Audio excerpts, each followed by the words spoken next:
Well, good evening, good afternoon, or good morning, depending on where you are located right now.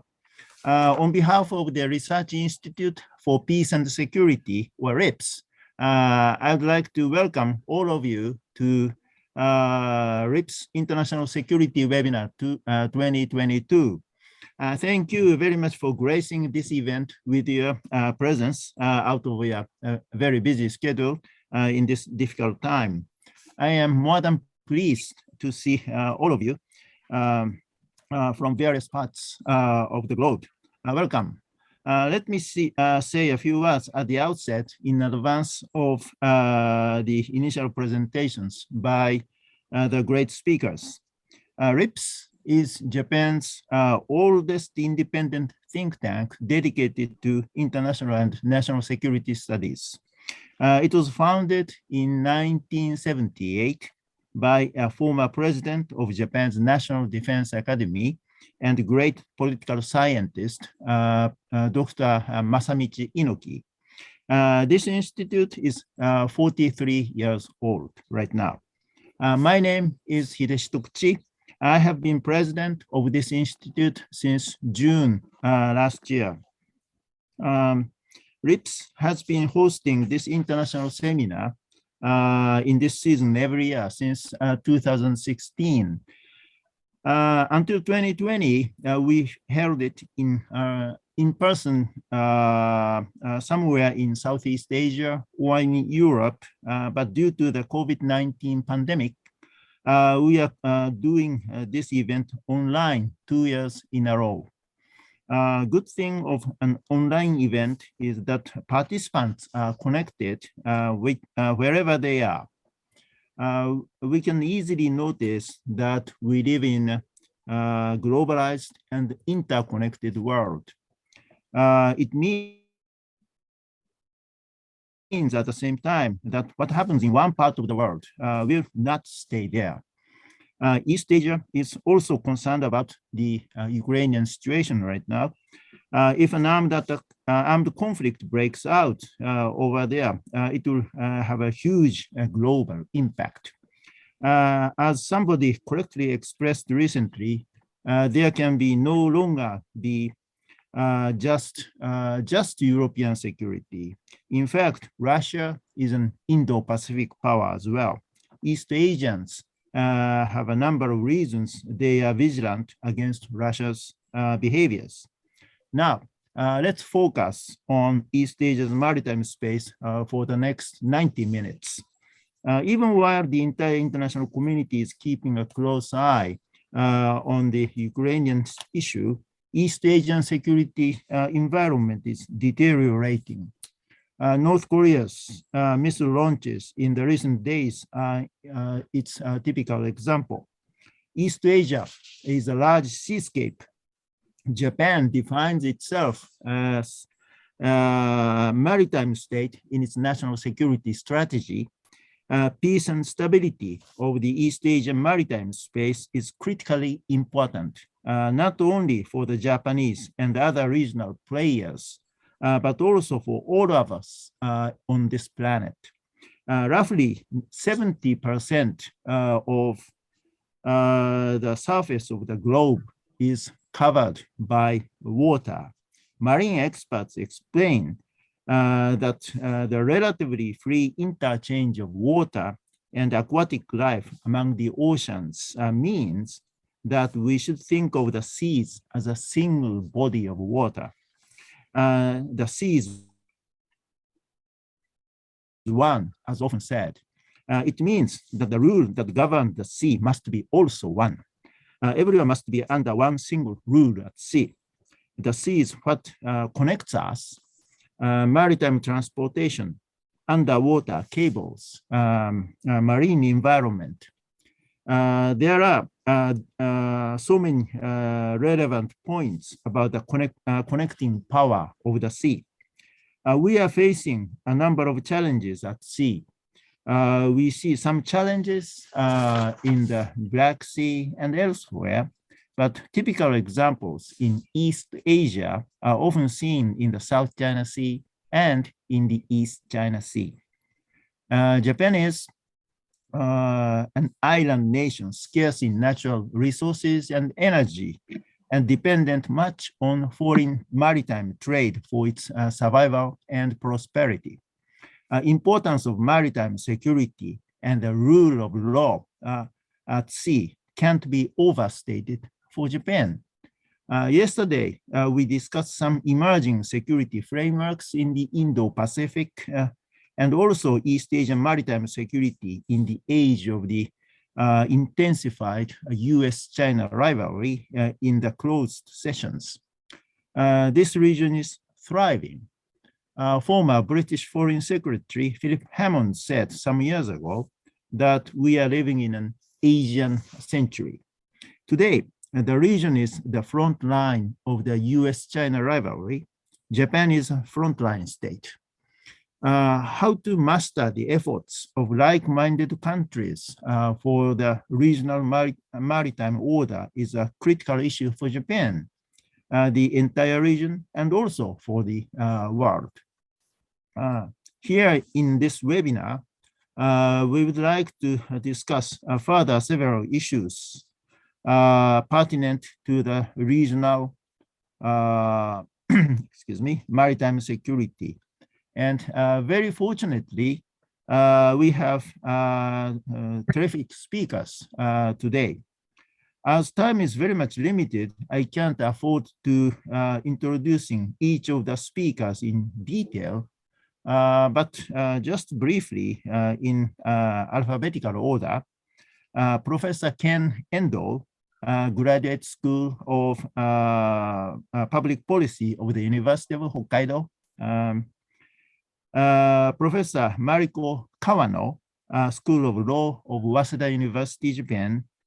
Dr. Colin Ko-Sui Lin, S. Rajaratnam School of International Studies, Nanyang Technological University of Singapore. Professor James Kraska, I feel very sorry that he has not entered yet, but Professor James Kraska, Chair of Stockton Center for International Law of U.S. Naval War College, and Dr. Alexandra Sakaki, Deputy Head of Research Division, German Institute for International and Security Studies, or Stiftung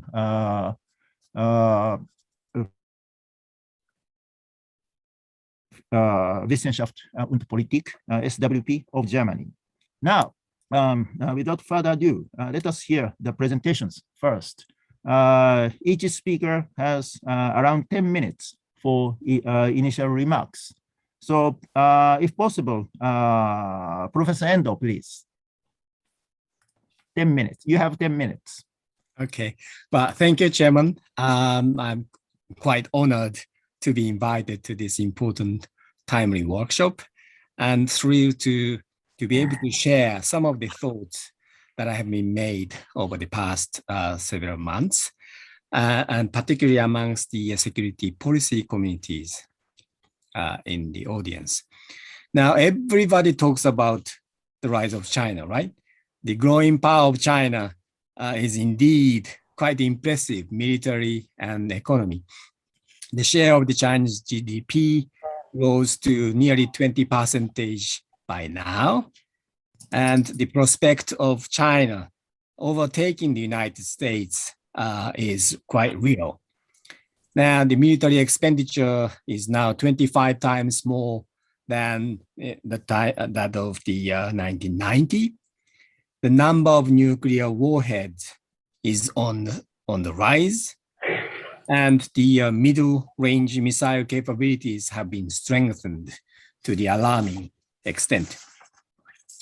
And not only materially, the scope of an expanded military activities by China range from the consolidation of control over the South China Seas to the increasingly frequent intrusion of warplanes into the Taiwanese ADIZ. Now, perhaps the catch-up of a newly emergent power is nothing new. Just as the case with the historical precedents, the catching up is about to equalize caught up in terms of power indicators in military, economy, finance, technology, and so on. The catching up aspires to change the status quo made up by the caught up, which is in the state of denial, anger, anxiety, keen to protect its prerogatives. Now, I think it's legitimate, a la Graham Allison, to try to trace this phase back to the Peloponnesian War in the ancient Greek times. Now, as far as I understand, most of the proposed solution points to several measures like the rebuilding of military strength, renewed economic investment, especially into the strategic sectors, tighten the export and technological controls, reinvigorated alliances and new forms of alignment, so as to regain some sort of balance vis-a-vis an ever-growing China. Now, certainly, and firmly believe that these measures are badly and urgently needed. It requires Japan, for instance, to try to fill the widening gap with China, which is quite difficult, but again, in close cooperation with the allied and like-minded.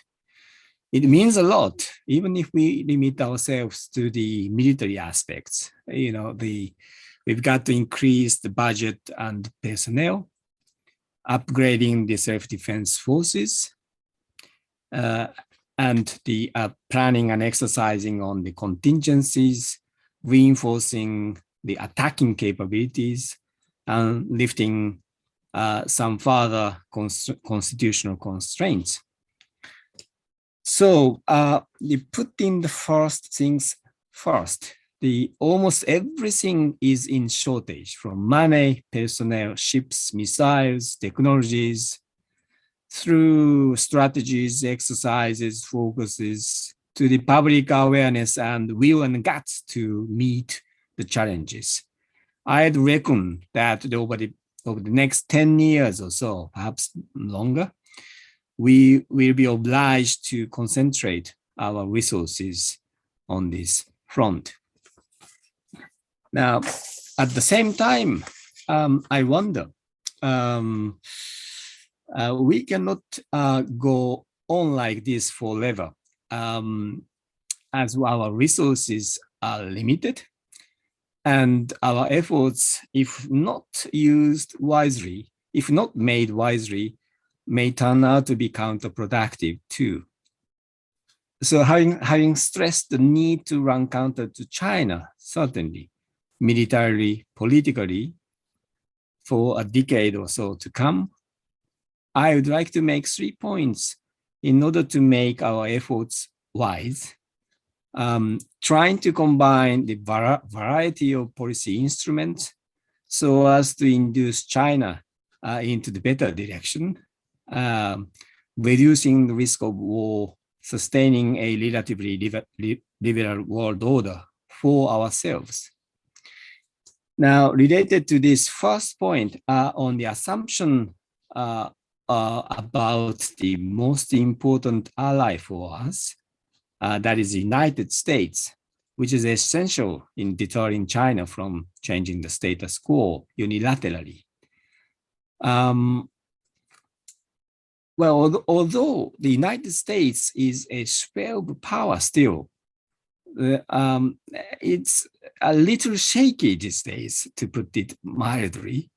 The source of concerns come mainly from inside the United States, as the people are polarized and governing elites are increasingly inner-looking. Its narrow worldview undermined the capacity to view things in the long term, to care about its allies. I think we have witnessed this last year in the process of withdrawal from Afghanistan and the process of establishing AUKUS. By the way, both of them had their merit on its own, but I think it reflects some sort of lack of attention to the things, the global perspectives, as well as the care about its allies. Now, its lack of attention to, let alone the interest in the CPTPP, causes also an uneasy feeling at Tokyo as China goes on a diplomatic offense by applying for the partnership. Notably, this took place under the rather professional Biden administration, not the Trump's administration. So we would better assume a still powerful, but increasingly undependable United States for the time being. And this entails serious implications that many of us don't want to even think about.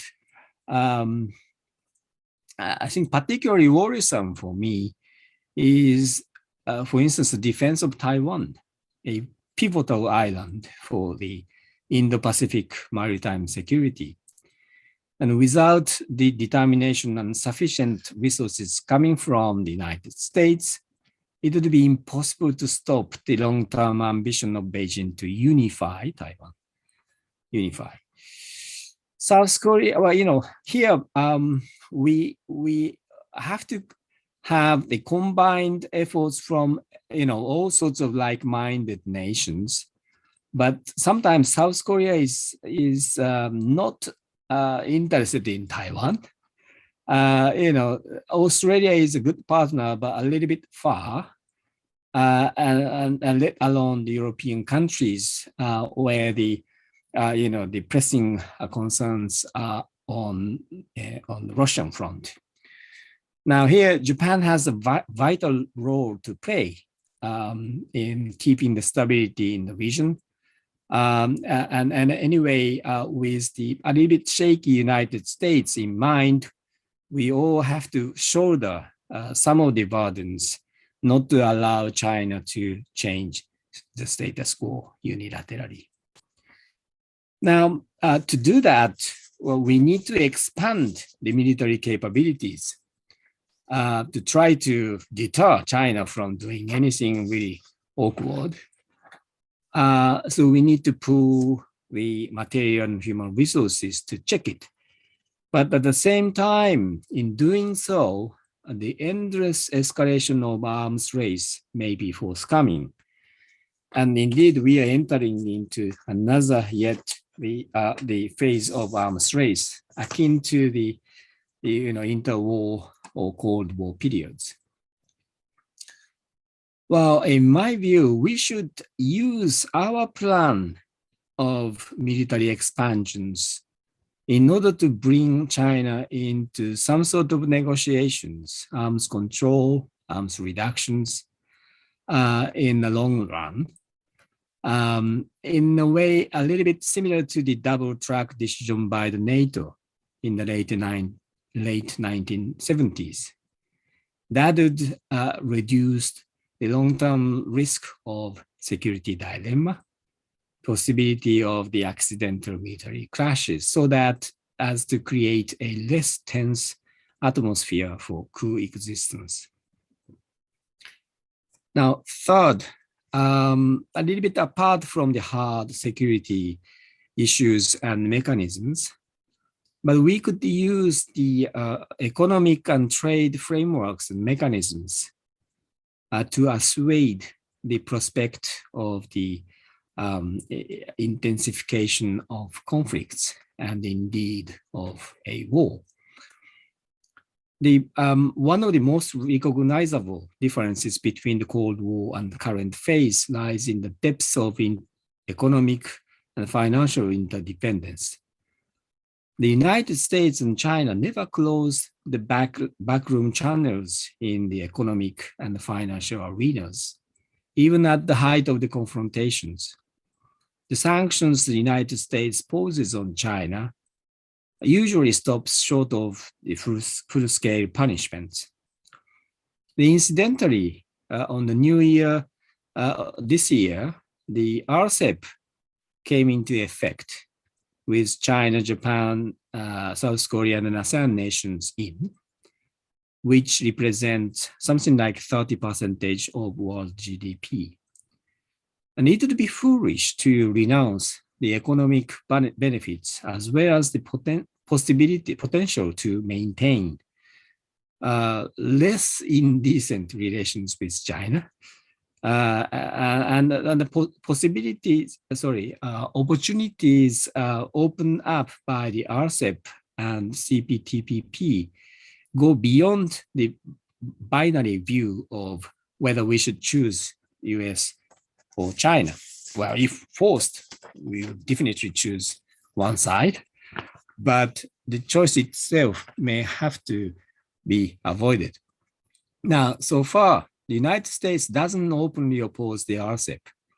With it, Japan and other members secure the basis of even deeper economic interdependence.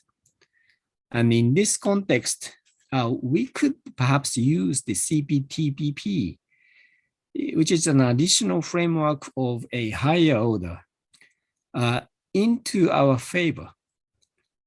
China has applied to join the CPTPP, which gives a suitable opportunity, meaning that for the first time in a long time, China put itself into the position of being a demandeur. This composition is not too bad for Japan, because after all, Japan led the establishment of the CPTPP, has veto power as a current member state. It has little to lose even if China doesn't join it, as the RCEP is already in place. So there is a room for Japan and the rest of the world to take advantage of this opportunity to correct and mitigate the China problems. For instance, while everybody is dismayed by the Chinese coercive economic diplomacy, Japan in 2010, Norway, salmon, South Korea, tourist, Australia, Lithuania, and so on. I think it's necessary and desirable for Japan and the world to put some kind of a stop to it by obtaining, presenting this, using this opportunity to press China, on this matter. And you have nothing to lose. Try to take as much as you can before you let them into the room. And if tactic doesn't work, let them stand in the halfway forever. Nothing to lose. And I'm gonna stop here, but basically the military and economic expansion, as well as the growing assertiveness, cause great tension in this part of the region. Ostensibly, this involved risks to which we must run counter, particularly in alliance with the United States and other like-minded countries. But in doing so, we must equally carefully manage the art of counterbalancing. That was the point that I was making. Thank you. Well, Professor Endo, thank you very, very much for discussing several important points in thinking how to deter China without compromising the rules-based liberal international order, and pointing out a few important tools and instruments we have. Thank you very much. And then we would like to move on to the next speaker, Professor Kawano, please. Thank you, Professor Tokuchi. It is a great honor for me to be invited to such an interesting and important webinar. I am grateful to Professor Tokuchi, the president of the LIPS, for his kind invitation. Thank you very much. This evening, I would like to discuss a little bit about the international cooperation and coordinated approach to maintain the rule of law in East Asia.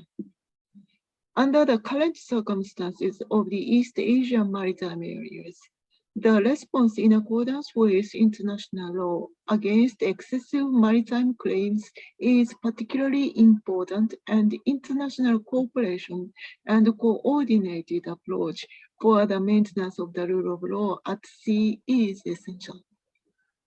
In my argument, I'd like to distinguish the international cooperation and the internationally coordinated approach. Well, international cooperation means the conduct collectively undertaken by states on the basis of some agreement or arrangements. Coordinated approach signifies the formulation of common interests or goals through diplomatic negotiations, and then the conduct is to be undertaken by respective states in consideration of the common interests or goals. It would be better if states could reach the agreement to pursue collective conduct under the framework of international cooperation. However, the vital interests of a state are directly reflected in the security issues, and it may not be easy to reach the agreement, in particular multilateral agreement with regard to international cooperation. Thus, the coordinated approach may work even more effectively in certain cases, like in East Asia.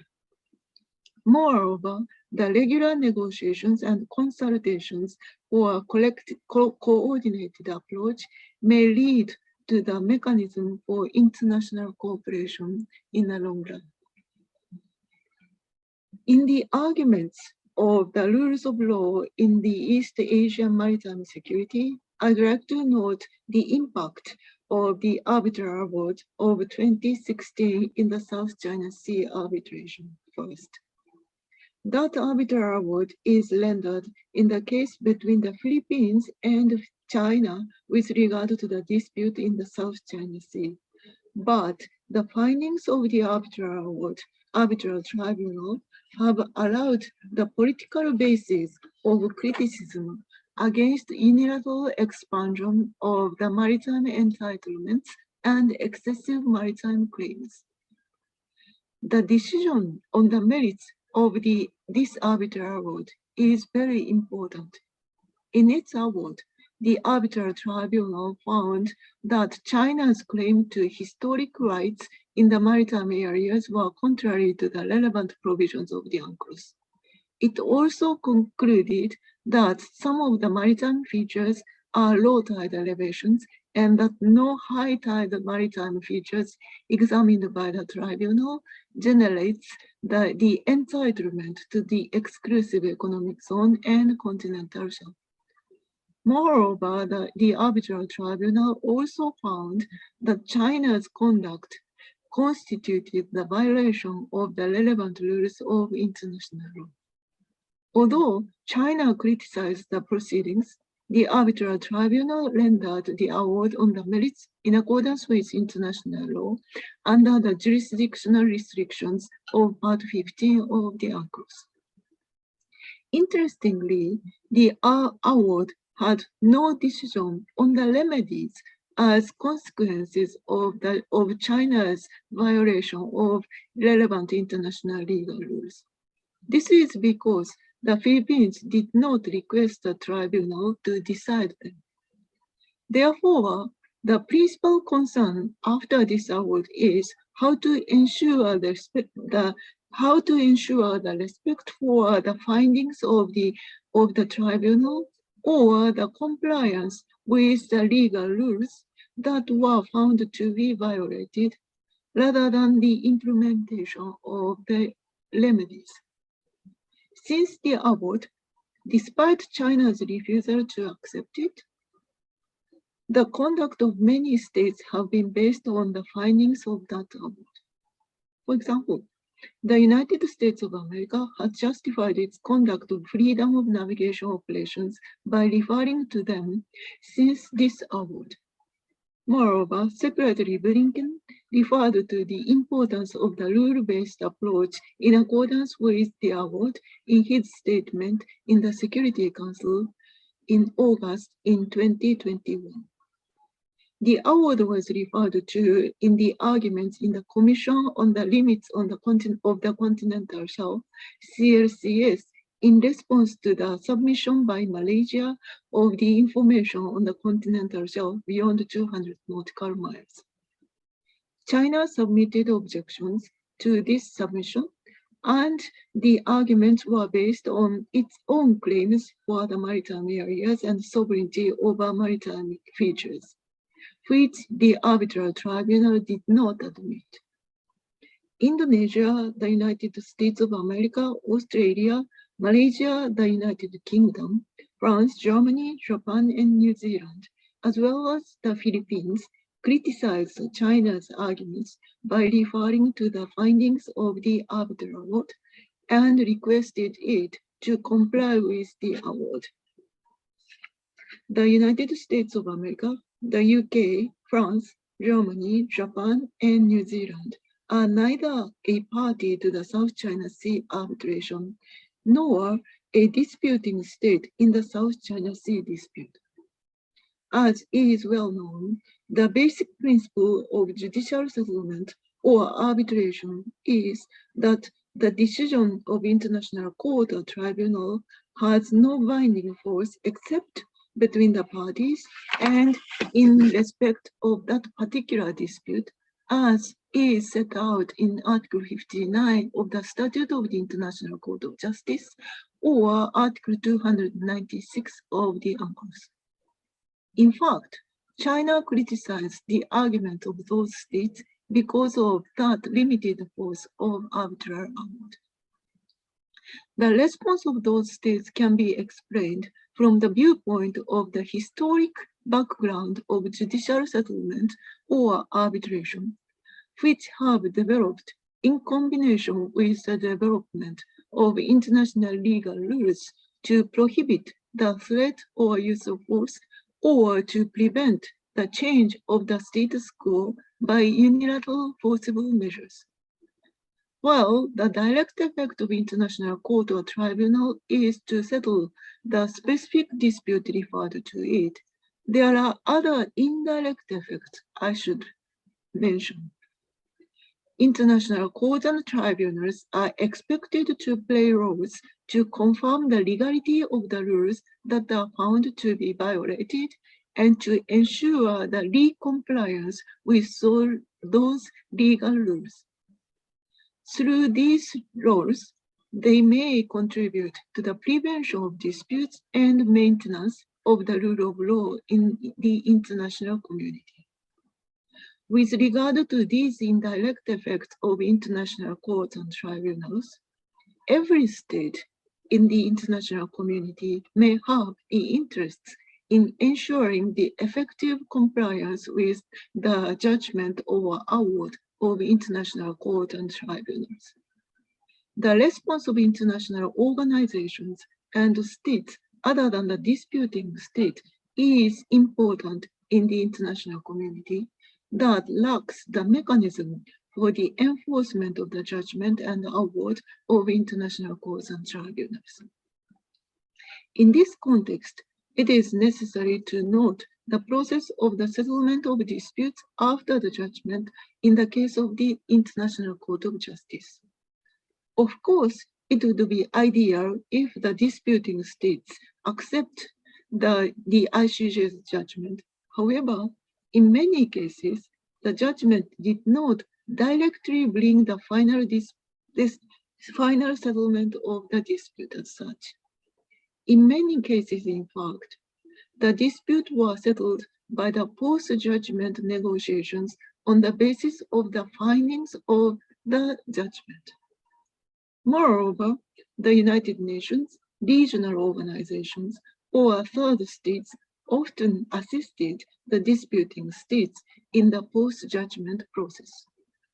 This signifies that the post-judgment process is not restricted to the bilateral relations of the disputing states, and international assistance may contribute to the final settlement of dispute. In fact, even disputing states welcome the assistance of the third party in the process of their negotiations.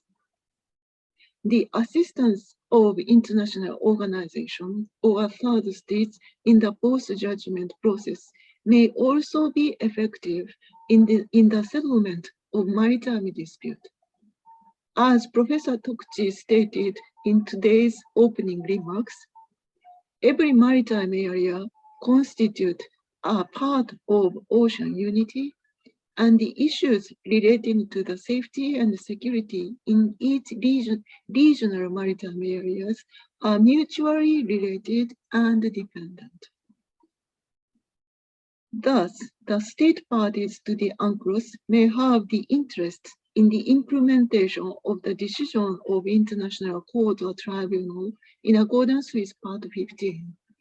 Moreover, even non-party to the UNCLOS may share the general interests in the compliance with the judgment or award of International Court or Tribunal for the purposes of the maintenance of the rule of law at sea. As far as those states are able and willing to be involved in the situations or to assist the disputing parties, their conduct in accordance with international legal rules is essential, and the importance of international cooperation and the coordinated approach should be emphasized. I'd like to mention a little bit more about international cooperation and the coordinated approach in the maritime areas, in particular in the Indo-Pacific region. International cooperation and coordinated approach are sought for not only for the purposes of implementation of decision of international courts and tribunals.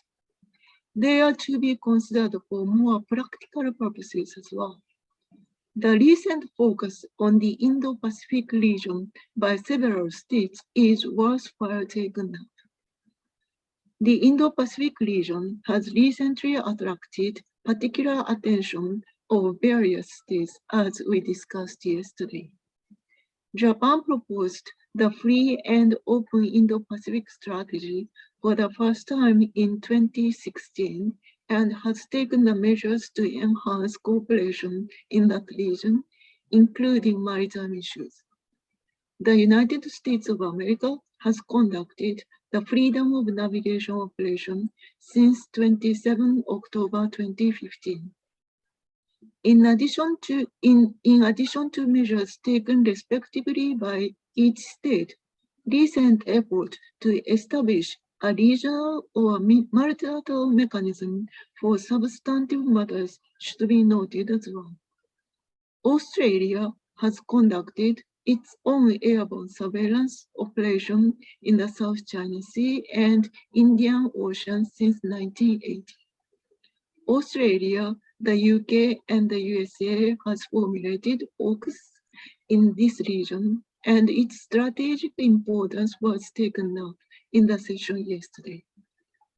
Further, the quadrilateral security dialogue, QUAD, is formulated among Australia, India, Japan, and the United States of America, may be the fruit of the efforts of the coordination of the states concerned, and it constitutes a mechanism for international cooperation and coordinated approach among the states sharing common interests. Following these states in this region, European states have also enhanced their policy in this region because of its geopolitical importance. France stated in the 2070 Defense and National Security Strategic Review and issued the brochure France and Security in the Indo-Pacific in 2019. The UK reviewed its strategic policy after its Brexit and decided to enhance its commitments. These two states stand out for their actions that demonstrate their assessment of growing defense and security challenges in the Indo-Pacific.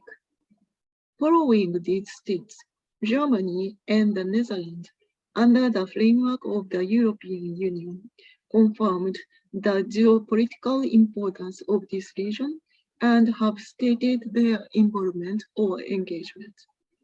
The EU published the EU strategy for cooperation in the Indo-Pacific in the form of joint communication to the European Parliament and the Council on 16 September 2021. The efforts to continue the close communication between the states in the Indo-Pacific region and Europe may be expected for further effective cooperation or coordinated approach. These phenomena of multilateralization of the involvement and the engagement in the Indo-Pacific region may provide the effective forum for consultation to formulate the common interests and goals by adjusting varying interests among states concerned. In that sense, even coexistence of a variety of mechanisms may contribute to the realization of the coordinated approach and further cooperation. It is true that the coexistence of multilateral mechanisms at one place may cause the problem of the conflicts of interest and competencies. However, I think that the positive effects of multi-phased strong initiative for the coordination may yield some positive step forward for international cooperation. Excessive claims to or expansionism in the maritime areas affect the rule of law at sea, which should be maintained in accordance with international legal rules. The mechanisms for international cooperation and coordinated approach are required to maintain the rule of law at sea and the order at sea based on international legal rules. Thank you very much. Professor Kawano, thank you very much for reminding us of the relevance of the ruling of the Permanent Court of Arbitration in today's security environment. Thank you very much. We have two more speakers. So the next speaker is Dr. Colin Cobb. Please, Colin. Hi, I hope you can hear me, and allow me to thank Rips and Tokuchi-san for inviting me. It's an honor to be sharing this panel with all the other distinguished speakers. I just want to make a few main points, and so that we actually will have a good time for discussion. And in fact, those points might have been already listened to by some of the audience over the course of these few months, because we have been dealing with maritime security in Southeast Asia, and this is going to be the scope that I'll be dealing with, not least because Southeast Asia is, simply just connected with the South China Sea so closely. But again, give me, some time to try to give an overview to set a context. I think importantly is to look at the current COVID-19 situation.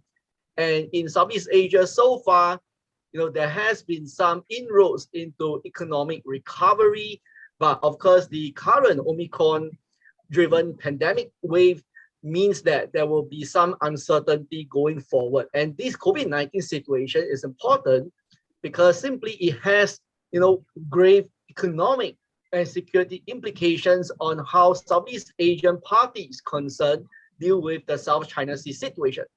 And right now, even before we go into the South China Sea situation, it's important to also recognize that Southeast Asian countries deal with a host of many other security challenges. You name it. Now there is a pandemic-induced global health problem. There's a supply chain problem. There's a food and social security complication, all added to the equation. And at the same time, the maritime domain, even before the pandemic happened, is already fraught with enduring challenges. So we're looking at, a host of many daily occurrences such as transnational crimes, smuggling, illegal fishing. And in the South China Sea, of course, since COVID-19 over the past 2 years, there has been an obvious uptick in the incidences involving the use of maritime coercion by Beijing. And we are seeing examples such as the case of the North Natuna Sea within the Indonesian EEZ, the West Capella drilling ship standoff with Malaysia, and the Whitsun Reef standoff with the Philippines. And all in the midst of these, there has been a much more complicating situation of an intensifying China-US rivalry. And last year, in particular, there has been an unprecedented increase in extra-regional military presence in the South China Sea. We saw the case of the UK Carrier Strike Group 21 deployment and the maiden South China Sea cruise by a French nuclear submarine, and as well by a German Navy warship after many years. It's important to set forth the other context over here is to sort of give forth sort of a caveat in the way we try to understand Southeast Asia. It gives everyone a better idea of how Southeast Asian countries behave in response to the South China Sea dispute, in response to the Sino-US rivalry in that context. I think it's important to note that ASEAN and Southeast Asia as a region are far from being monolithic. It consists of countries with their own national context and interests, and these underpin their maritime security concerns and priorities. So going forward, we are seeing here what we will know of as a collection of 10 different countries that tend to look out for, at times, their own parochial national interests, which may not necessarily always be in line with the interests of the bloc as a collective whole over a variety of issues. We are seeing here, for example, controversies surrounding the Myanmar problem in the recent months. And of course, the South China Sea is just one example. When it comes to great power rivalries and the South China Sea dispute, I believe if you survey the existing slew of official declarations and statements over the many decades, I think you can pick out some common guiding principles that were used in various degrees by ASEAN member states. I think the first one would be the adherence to international law. And that, of course, when it pertains to the South China Sea, there has been an inordinate emphasis on UNCLOS. Second, freedom of navigation and overflight. Thirdly, diplomacy, and instead of the use of force in settling disputes. And finally, to try to foster confidence building and practical security cooperation. Now, and in the face of the competing discourses on the Indo-Pacific, a good example to see here is ASEAN tried to derive a collective answer.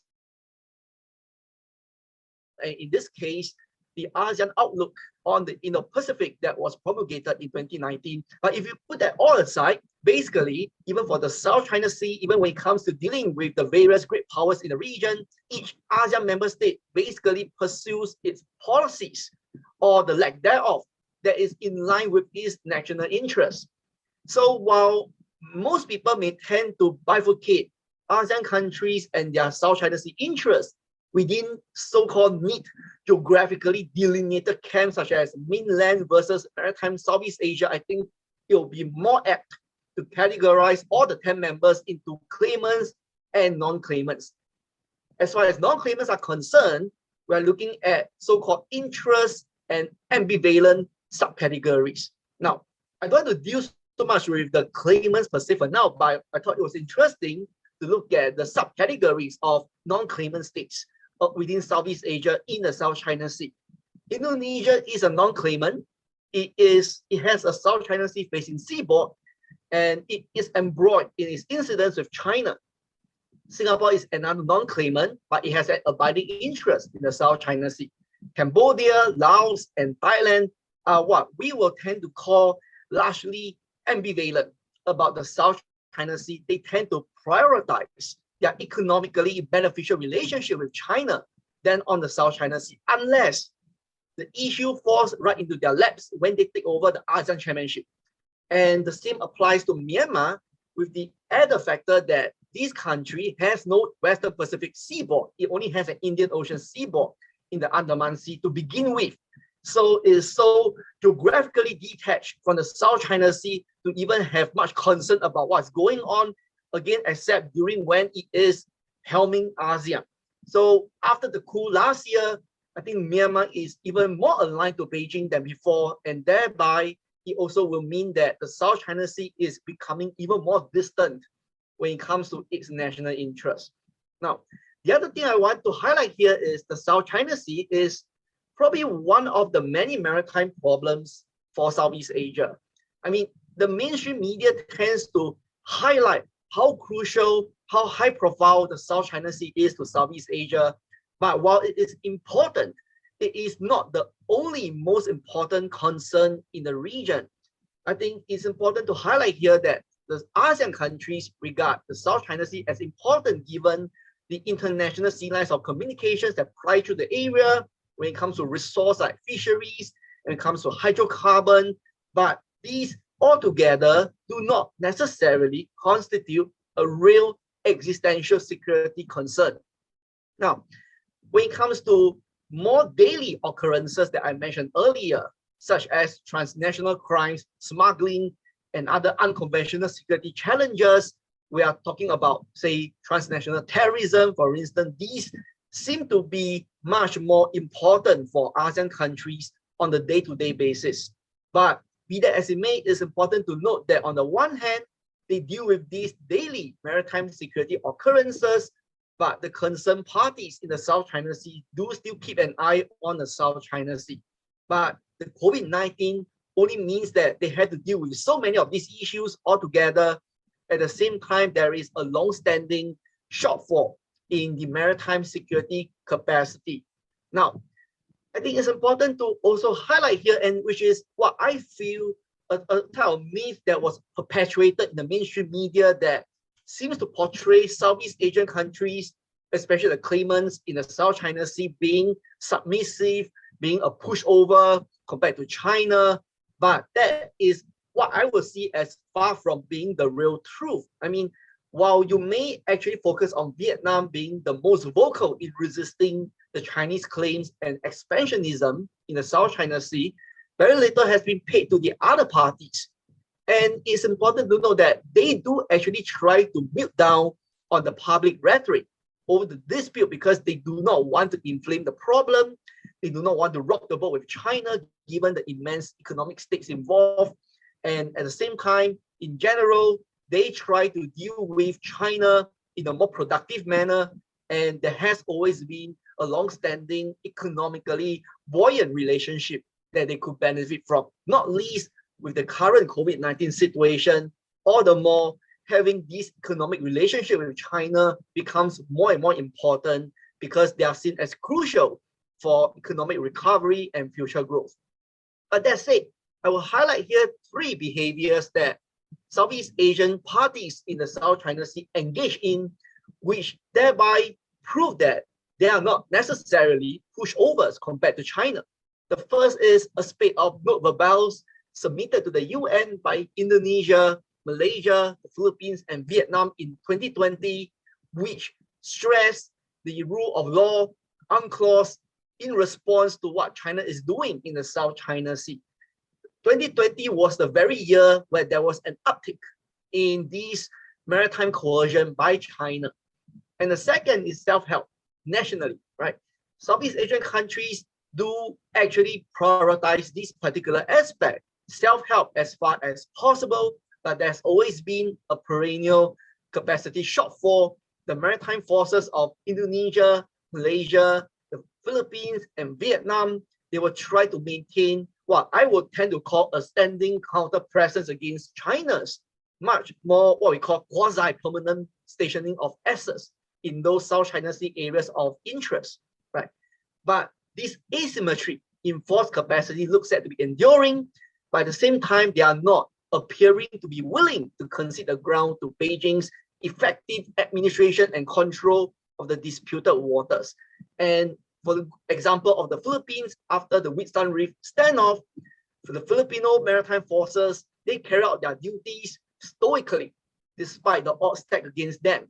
And that is notwithstanding the overwhelming asymmetry in military and Coast Guard capacities vis-a-vis China, for example. And the third aspect of Southeast Asian response to China is to engage extra-regional presence. By and large, without going down to the details of how each country specifically deal with extra-regional presence, I think it is not wrong to say there is a general positive perception towards this extra-regional presence. A good example would be after AUKUS was announced last September, China tried to mobilize Southeast Asian countries to oppose this particular pact, but I think it sort of failed to yield the desired results. I mean, China has summoned the envoys of the concerned Southeast Asian countries for consultation, but if you put aside the sort of, diplomatic politeness of all the discussion, I think through the real actions, it is quite clear that these Southeast Asian countries are not entirely in alignment with China when it comes to AUKUS. For example, Indonesia and Malaysia may have raised their voices about AUKUS initially, but these rumblings have since died down. Australia elevated its ties with ASEAN through a comprehensive security strategic partnership. Not long after AUKUS was announced, Indonesia engaged in a major naval exercise with Australia. Malaysia inked a cybersecurity pact with Australia. These moves seem to show that they are actually not opposed to these security setups. By and large, if these concerned powers are able to recognize ASEAN centrality and thereby are willing to work with ASEAN in this regional security architecture. And if I could be presumptuous about it, is that it is very likely that AUKUS is seen by at least some of the Southeast Asian governments as a potentially effective counter against Beijing's behavior in the South China Sea. Now, so Southeast Asian countries in some prioritize national self-help in the South China Sea. They'll implement their military and Coast Guard build-up programs as best as their current post-pandemic fiscal health could allow, but it is mindful to note that there's ballooning debts, growing public clamor for more resources to be devoted to healthcare and social security. All these complicate defense and security spending. Thereby, it also means Southeast Asian countries will still seek to engage the extra-regional powers, and this fits nicely into the ASEAN principles of inclusivity, even though we don't necessarily see concerted or coordinated efforts amongst the member states in this regard. So given this general welcome of extra-regional presence in the South China Sea, this should not be taken for granted. So long China continues to play the irredentist game in the region, routinely employing coercion against its smaller and weaker Southeast Asian rivals, and in the context of the intramural divergences over the South China Sea issues within ASEAN, I believe there is still a growing demand for the countervailing external presence, and these look set to prosper in the coming years, and what I will see and conclude as a strategic opportunity for extra-regional players. So with that, I stop my presentation and look forward to discussion later. Thank you, Tokuchi-san. Well, Colin, thank you very much for your very candid discussion about the divergence within the ASEAN. I always appreciate your message that the South China Sea dispute is not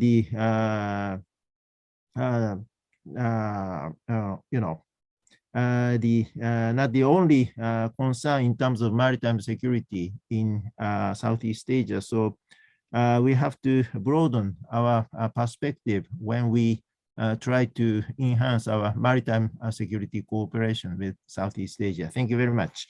So the final speaker, Alexandra, thank you very much for waiting. The floor is yours.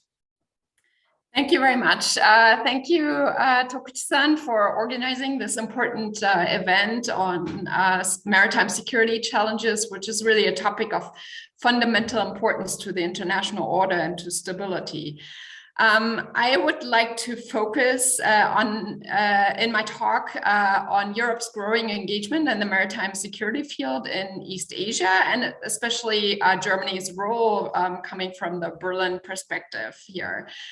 As Professor Kawano and Dr. Ko already mentioned in their talks, Europe's engagement, especially in 2021, has made a lot of headlines. So the British carrier group, strike group going to the Indo-Pacific, accompanied by a Dutch frigate and also France's nuclear attack submarine.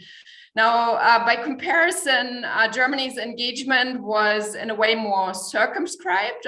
So Germany sent a lone frigate that made stops, for example, in Australia, Guam, Japan, Korea, Singapore, and Vietnam. But nevertheless, given the fact that it was the first German ship in East Asia in about 20 years, I think the dispatch was nevertheless of significance. So let me address in the 10 minutes I have 3 points. The first is to address briefly the motivations for European maritime engagement.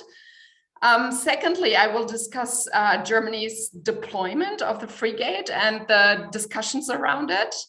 And finally, I will talk about the significance of Germany's engagement. So first of all, the motivation for European engagement.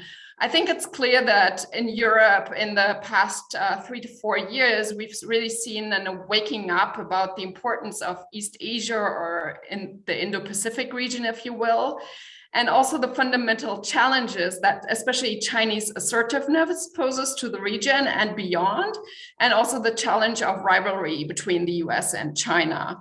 And so, as was mentioned previously, we've seen Indo-Pacific policy documents by France, Germany, the Netherlands, and the EU over the past years that reflect the recognition of the importance of this region.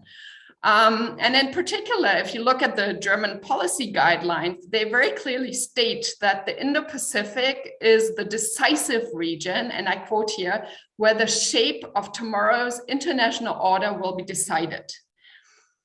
And within that, and I should say that these Indo-Pacific guidelines by European states cover a lot of ground and different policy areas. But within that, I think the maritime sphere has become one area that Europeans are focusing on.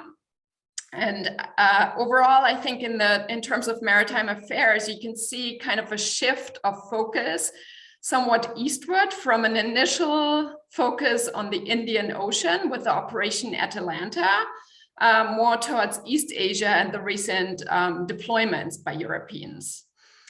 Now, it's not really surprising that the maritime sphere has gained European attention, I think. The sea lanes of communication from the Indo-Pacific to Europe are essential for European economies. For example, in the case of Germany, about 20% of German trade is with the Indo-Pacific, and most of that is seaborne. So in that sense, I think commercial interests play a much more important role when Europeans think about the maritime sphere in East Asia, compared, for example, to the United States, which is less reliant on those waterways for trade. Let me come to the second point, which is Germany's dispatch of the frigate. I think that former German Defense Minister Annegret Kramp-Karrenbauer was very clear in the objective of the frigate's dispatch. She said that it was both to deepen security cooperation with various partners in the region, and also to stand up for the rules-based order and for the freedom of navigation in the region. So regarding the first goal, strengthening security cooperation with partners in the region, I think the voyage was a success. So Germany was able to hold a couple of joint exercises and many dialogues around the frigate's visit. However, if you look at the second objective, the goal for standing up for the rules-based order, the picture may be more mixed, I think. On the one side, Germany participated for the first time ever in the UN sanctions enforcement on North Korea. So this, in a sense, was standing up for the international order, I think. On the other hand, Germany was perceived to have sent more mixed signals in other respects. Specifically, the former Chancellor Angela Merkel, her government initially planned a visit to Shanghai arguing that this reflects Germany's inclusive approach to the region, an approach that seeks to establish cooperative relations with all partners. But on the other hand, this was seen as sending an ambiguous message about China's disregard for international rules for UNCLOS in the maritime sphere. In the end, the port call did not materialize because China rejected it, but it was nevertheless a point of debate in Germany. There was also criticism, for example, about Germany's tanker stop at Diego Garcia on the way towards the Indo-Pacific, which is an island claimed by the UK, but actually sovereignty is contested under international law. And this was also again seen as sending an ambiguous message about the professed importance of a rules-based order. And there was, aside from these points, there was also other criticisms, for example, that Germany did not decide to join the British carrier group like the Dutch frigate did, despite preaching the importance of jointly acting and multilateral cooperation. So coming to the final point, where do we stand? What's the significance of Germany's engagement in maritime affairs? I think that criticism that I just mentioned about Germany's frigates dispatch is certainly justified, but I would not easily dismiss the importance of Germany's engagement nevertheless. I want to focus on three sub-points to this. The first is that we really have to recognize that Germany approached the Indo-Pacific and East Asia from a very detached position for long, focusing on commercial interests, especially in China. So the fact that Germany now seeks to build stronger security engagement with the region really signifies a shift, I think, in mindset about the region. The second point why I think it's important that Germany engages is that I do expect some level of continued German engagement with the Indo-Pacific, including in the maritime sphere. Now, as I'm sure you know, we have a new government under Chancellor Olaf Scholz since December last year.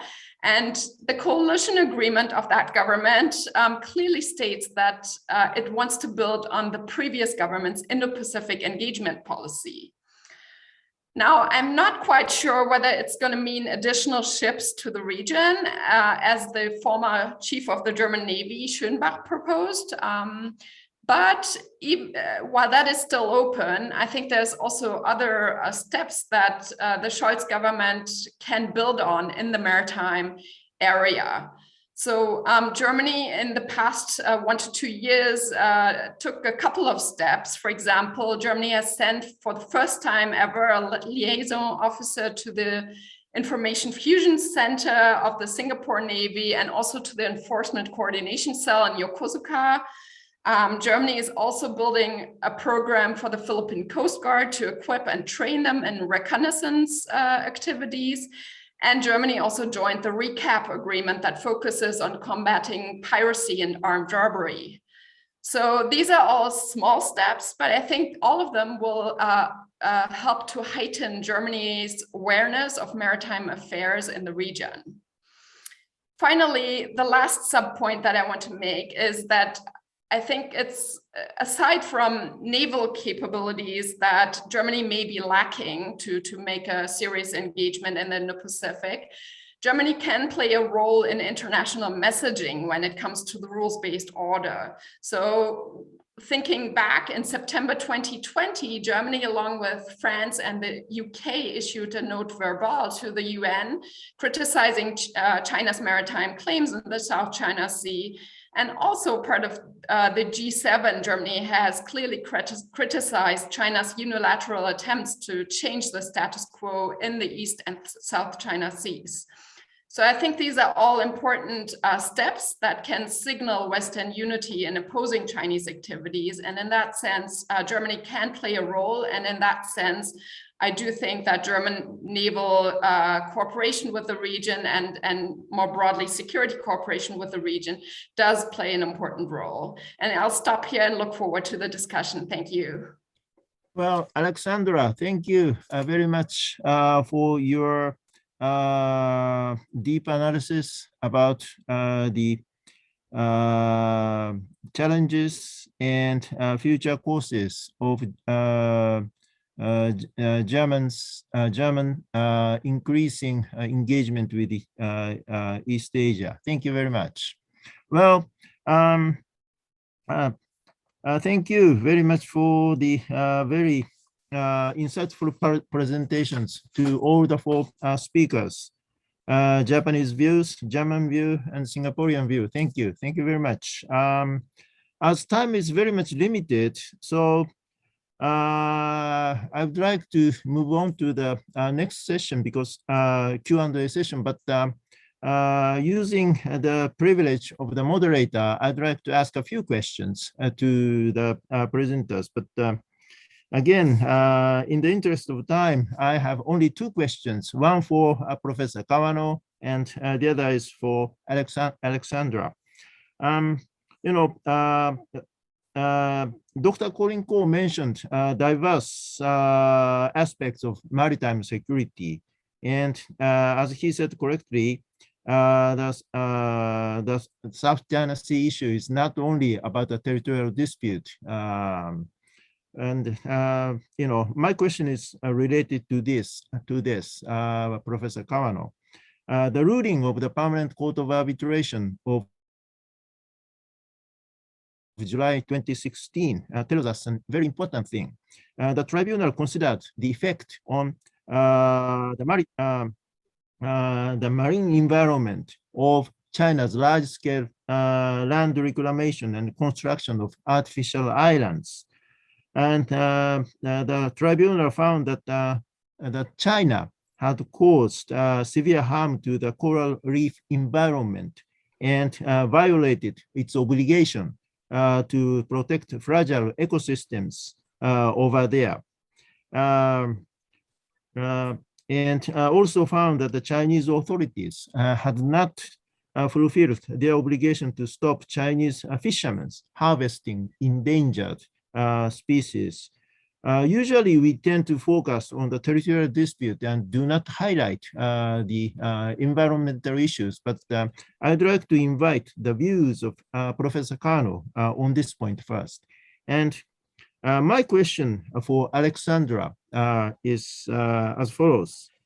Today we see much more European and of course German attention and engagement with East Asia. And it's an important and encouraging development for us. Of course, Europe is welcomed by the Indo-Pacific region.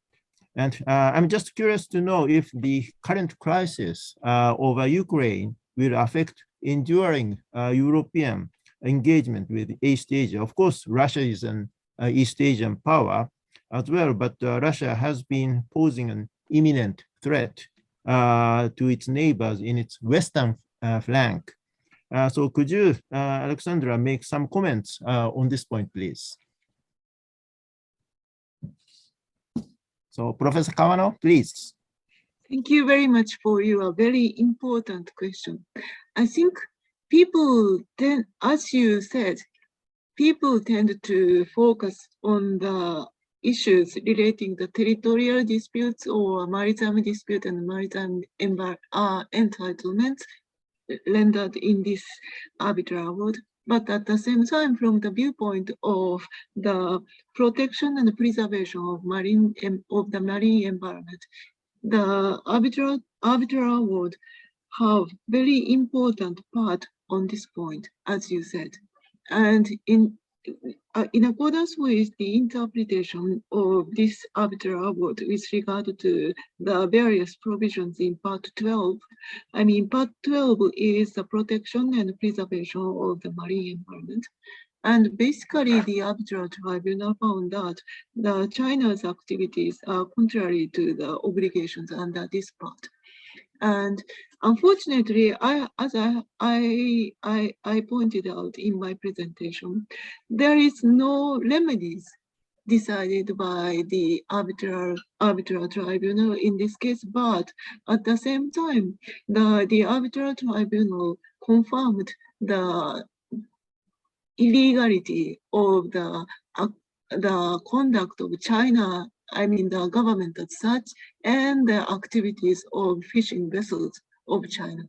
So I think this is very important. And also, in addition to that sort of violations of international legal rules with regard to the protection and preservation of the marine environment, another important issue in this part is the importance of the environmental impact assessment. The arbitral tribunal pointed out that China did not comply with the obligations with regard to the obligation to pursue the environmental impact assessment. I mean, at least in accordance with the view of the arbitral tribunal, it found that it is necessary to satisfy some certain standard or some international standard for environmental impact assessment, and China did not comply with this. And moreover, China did not publicate the results of the environmental impact assessment. So I think this may constitute a very important part with regard to the activities which have continued even since the arbitral award of 2016. I mean the construction and land reclamation and other things. So I think these parts should be more emphasized by many people, as you said. I'm not sure whether this is the correct answer to your question, but oh, thank you. Perfect. Yeah. Thank you. Thank you very much. Alexandra? Thank you for your question. I think your question I can give a simple answer, but also a more complex answer. The simple answer might be that, yes, of course, the Ukraine crisis, the challenge posed by Russia takes a lot of European attention. A lot of diplomatic resources are going to this. The discussion is focused on this.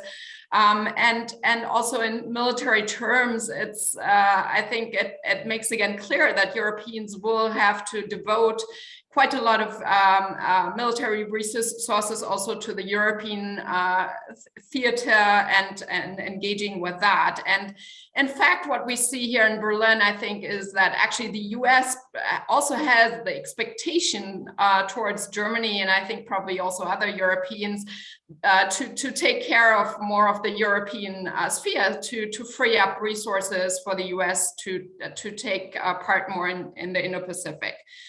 On the other hand, what we see, and I think last week was most clear about that, is that we have a increasingly close relationship between China and Russia. We have a common summit statement from the two that both show support for each other's positions on NATO enlargement on the one hand, and also on Taiwan on the other hand.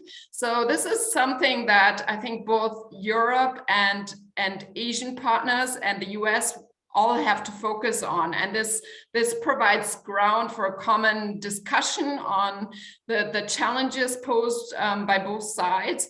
And I think what's important is that not to think only about geographies here, but also about dimensions of challenges. And I think what we see here is that China and Russia pose a lot of similar challenges in different dimensions and tactics. They use gray zone tactics. And so we have, I think, rich ground between Europe and Asia to engage in discussions on how to tackle gray zone tactics by these actors. I think it would be fruitful not to think only about geographies, but these particular kinds of challenges, to devise strategies to deal with them. And that way, I think, provides ground for engagement. All right. Thank you very much. We have only 10 to 15 minutes left.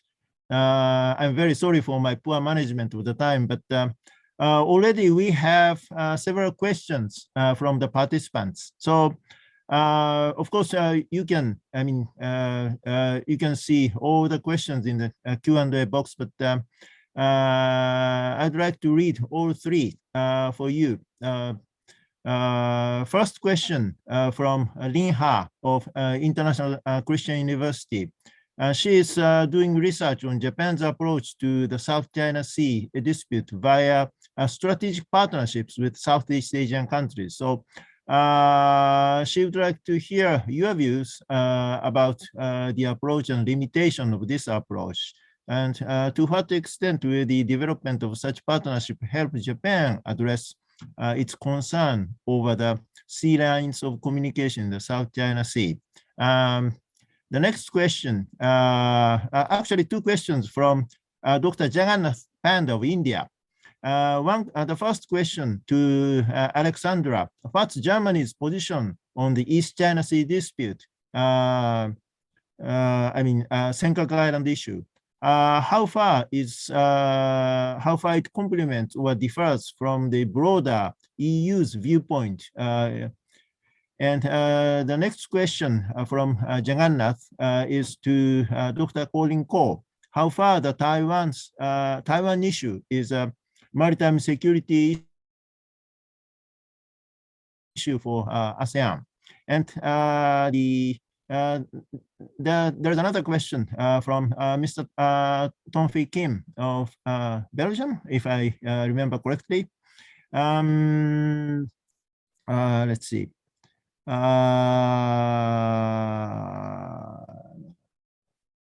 Probably this question for Dr. Sakaki.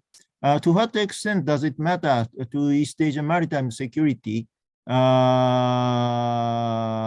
whether or not Russia invades Ukraine, and how the United States respond to it? And there is one more question from Professor Ann of Sofia University, I think, but I can't read. Let's see.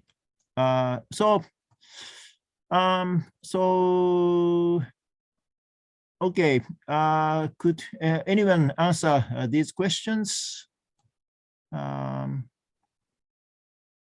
Probably Professor Ken Endo, can you answer the question from Lin Ha about the strategic partnership between Japan and Southeast Asia?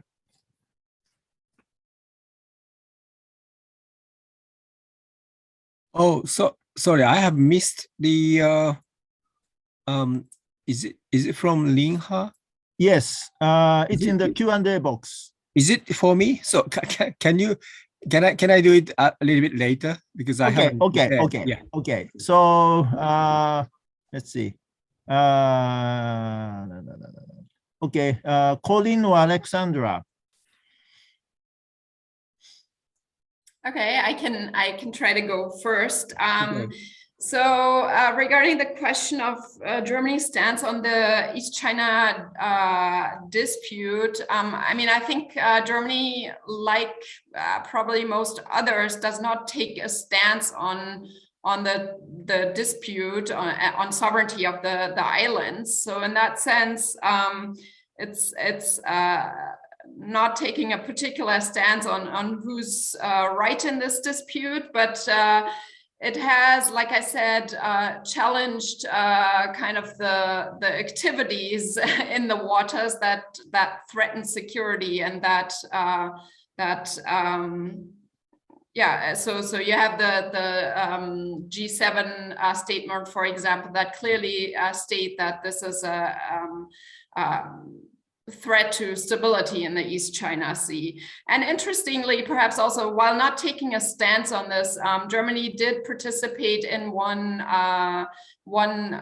joint maneuver with Japan, the US, Canada, and Australia, which was also kind of in that area south of Kyushu.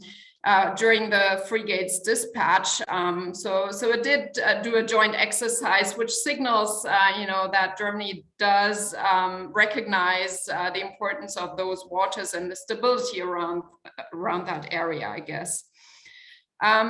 Regarding the Ukraine invasion, I mean, this is a huge headache for all Europeans, and you can see finally, I mean, the German government has been getting a lot of criticism about not taking a clear stance, especially the chancellor not putting the pipeline as a possible deterrence threat, saying that this might be actually on the table for sanctions.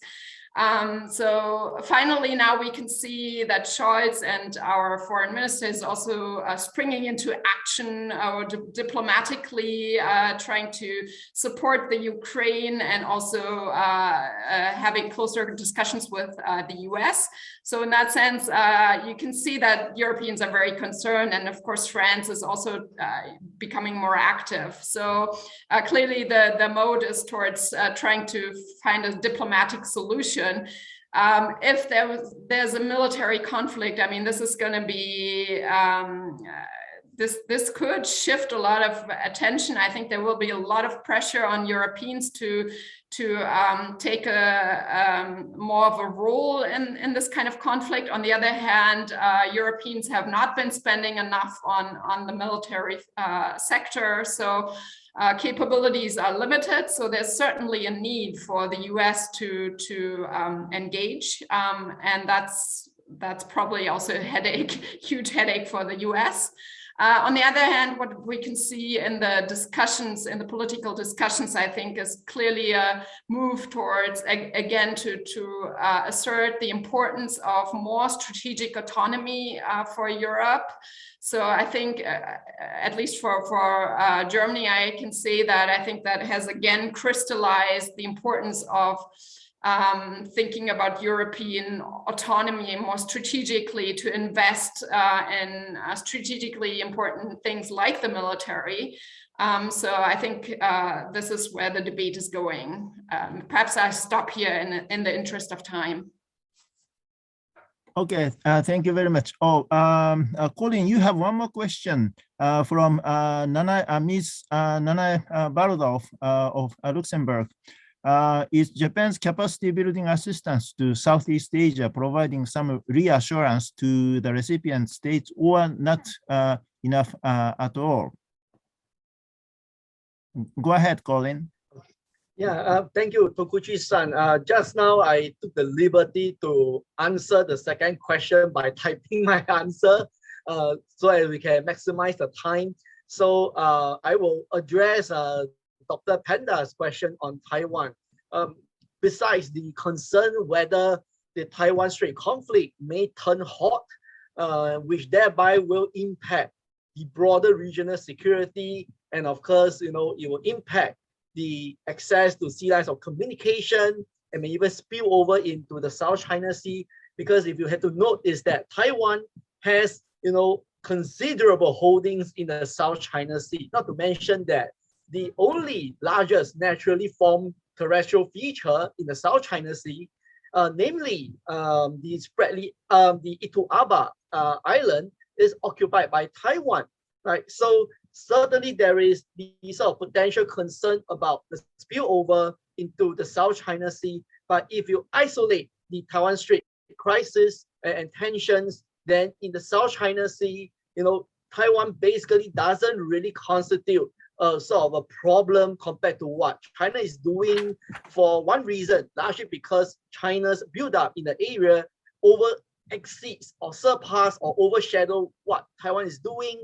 Vietnam may occasionally raise concerns about Taiwan's live firing exercises on Ituaba, for example. And of course, more recently, we are seeing the trend of Taiwan's Coast Guard becoming more heavily equipped or armed for their new ships. And these vessels are going to be sent to the South China Sea, and thereby it may potentially in the future raise concerns about how those Coast Guards will interact in that context. So other than these, I think in the peacetime, we see ASEAN countries largely dealing with Taiwan productively in the economic sphere, and it seems that this hasn't been overshadowed by the South China Sea concern so far. Thank you. And Professor Endo, you have one more question from Professor Anno of Sophia University. Do you see measures for defending Taiwan happening in Japan? What are the possible domestic political pathways through which needed measures might be realized? So Professor Endo, you have 2 minutes. 2 minutes, yes. Do I see the measures deterring China on the part of Japan? Yes, I see. You know, the budget for the military budget has been on the increase. You know, the coastal guards have been reinforced. Some of the constitutional constraints are lifted. You know, strategic visions like Indo-Pacific has been launched. You know, everybody in the world these days talk about this Indo-Pacific. And plus the, you know, the CPTPP is a sort of additional resource that the, you know, the Abe government has created. In a sense, it can be utilized, you know. So I see it. You know, the guts would be durable. Is there any political pathways? I don't know, but the I think there is a consensus in Japan that we wouldn't be just at the mercy of Chinese unilateral, you know, arbitrary unilateral actions.